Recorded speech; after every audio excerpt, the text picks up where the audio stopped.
दमनार्पण व्रत हे चैत्र महिन्यामध्ये केलं जातं। तर चैत्र महिन्याच्या पहिल्या पक्षामध्ये म्हणजे शुक्ल पक्षामध्ये हे व्रत केलं जातं। बऱ्याचशा ताईंना दादांना या व्रताबद्दल माहिती पण असेल, पण अतिशय फलदायी हे व्रत आहे। तुम्ही आत्तापर्यंत हे ऐकलं नसेल किंवा केलं नसेल तर याबद्दलची माहिती मी तुम्हाला सांगते। अगदी साधं सोपं हे व्रत आहे। तर तुम्हाला हे व्रत करायचं असेल तर संपूर्ण व्हिडिओ अगदी शेवटपर्यंत बघा। आणि हे व्रत जे आहे ते अगदी सोपं आहे। तर चैत्र महिन्यामध्ये हे दमनार्पण व्रत कसं करायचं, कधी करायचं आणि देवांना दवणा वाहिलं जातं तर ते का वाहतात, त्याचं काय महत्त्व आहे, ही संपूर्ण माहिती मी तुम्हाला आजच्या व्हिडिओमध्ये देणार आहे। चैत्र महिन्यामध्ये शुक्ल पक्षामध्ये देवांना दवणा वाहिल्या जातात, म्हणून चैत्र महिन्यामध्ये दमनार्पण व्रत केलं जातं। तर नक्की हे दमन काय आहे तर बघा, दवण नावाची एक सुवासिक औषधी वनस्पती आहे। जसं आपण तुळशी बघा, तुळशी पण एक औषधी वनस्पती आहे आणि ती आपण देवांना सुद्धा अर्पण करतो। तर त्याचप्रमाणे दमन मी तुम्हाला स्क्रीनवर पण दाखवते।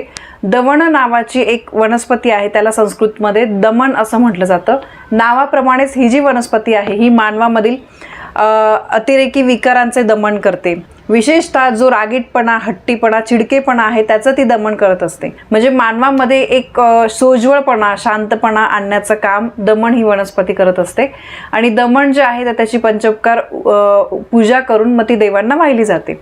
तर बघा कशा प्रकारे ही वाहिली जाते। तर चैत्र शुद्ध द्वितीयेला शंकर पार्वतीला दमन वाहिले जातात। त्यानंतर नवमीला देवीला म्हणजे कुलदेवीला, माता लक्ष्मीला, कोणत्याही देवींना ते वाहिलं जातं।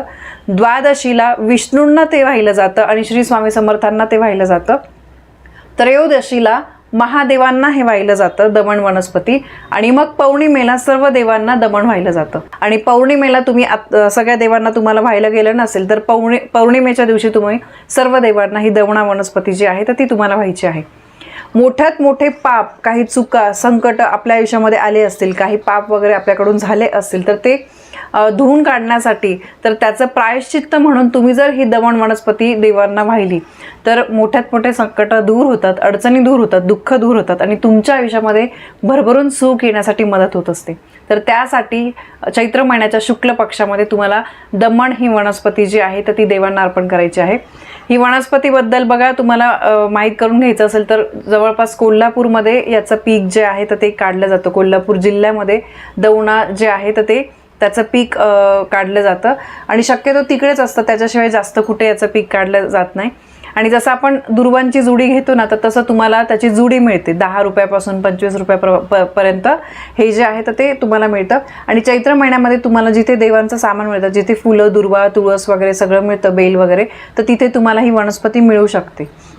आणि मी जसं सांगितलं की तुम्हाला आत्ता तुम्ही येत्या पौर्णिमेला तुम्हाला ही वनस्पती देवघरातल्या देवांना, तुम्ही सगळ्या देवांना, आपल्या देवघरामध्ये बघा गणपती बाप्पा असतात, स्वामी समर्थ महाराजांची मूर्ती आहे, त्यानंतर महादेवांची पिंड आहे, माता लक्ष्मी असते, कुलदेवतांचा आपल्या घरामध्ये टाक असतो। तर ही वनस्पती तुम्हाला देवांना अर्पण करायची आहे। बघा वनस्पती एवढीशी आहे पण त्यामागे सायंटिफिक आणि शास्त्रीय कारण दोघं आहेत। तर त्यामुळे नक्की न विसरता तुम्ही ही वनस्पती अर्पण करा। आणि चैत्र महिन्यामध्येच हे केलं जातं, त्याला दमनार्पण व्रत असं सुद्धा म्हणतात। जवळपास शुक्ल पक्षामध्ये कोणी संपूर्ण शुक्ल पक्ष देवांना ही वनस्पती रोज वाहत असतात। पण तुम्हाला ते जमलं नसेल आत्तापर्यंत तर तुम्ही येत्या पौर्णिमेला सुद्धा ही दमन वनस्पती देवांना व्हायची आहे, की जेणेकरून आपल्या आयुष्यातले सगळे संकट जे आहे, दुःख जे आहे तर ते दूर होतील आणि भरभरून सुख आपल्या आयुष्यामध्ये येईल। बघा अमुक एक दिवसांमध्ये त्या गोष्टी करण्याला ना खूप महत्त्व आहे। इतर दिवशी ठीक आहे आपण करतो, पण आपण कधी कधी काय आहे कंटाळा करतो किंवा विसरून जातो। तर त्यामुळे तसं न करता तुम्ही आता काय करायचं आहे, येत्या पौर्णिमेला, चैत्र पौर्णिमा आहे, त्या दिवशी हनुमान जन्मोत्सव सुद्धा असतो, तर त्या दिवशी तुम्ही देवघरातल्या देवांना हे अर्पण केलं तरी सुद्धा चालेल। तर बघा या व्रताबद्दल म्हणजे प्रत्येक एका गोष्टीमागे ना काहीतरी कथा असते। तर दमनार्पण व्रतामागे काय कथा आहे तर बघा, दमना म्हणजे दमनक, शिवांच्या क्रोधातून कालभैरव प्रकटले होते आणि प्रकट होताच त्यांनी ब्रह्मदेवाचं पाचवं जे मस्तक आहे तर ते त्यांनी तोडलं होतं।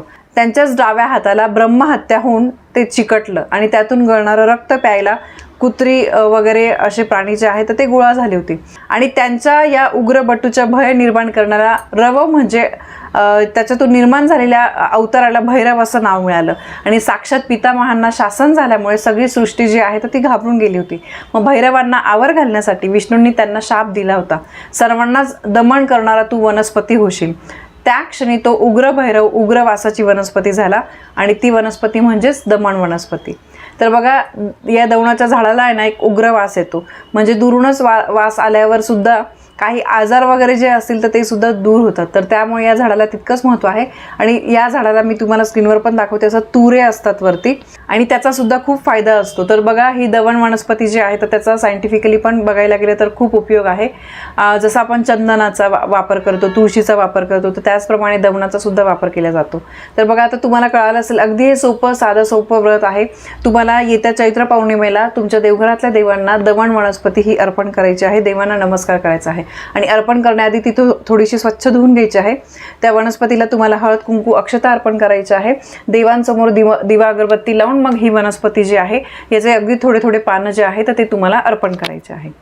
तर बघा नक्की तुम्ही सांगितल्याप्रमाणे हे दमनार्पण व्रत ह्या चैत्र महिन्याच्या शुक्ल पक्षामध्ये कराल अशी मी अपेक्षा करते. माहिती तुम्हाला पटली असेल तर व्हिडिओला लाईक करा, शेअर करा. आपल्या चॅनलवर नवीन असाल तर सबस्क्राईब नक्की करा. धन्यवाद. श्री स्वामी समर्थ.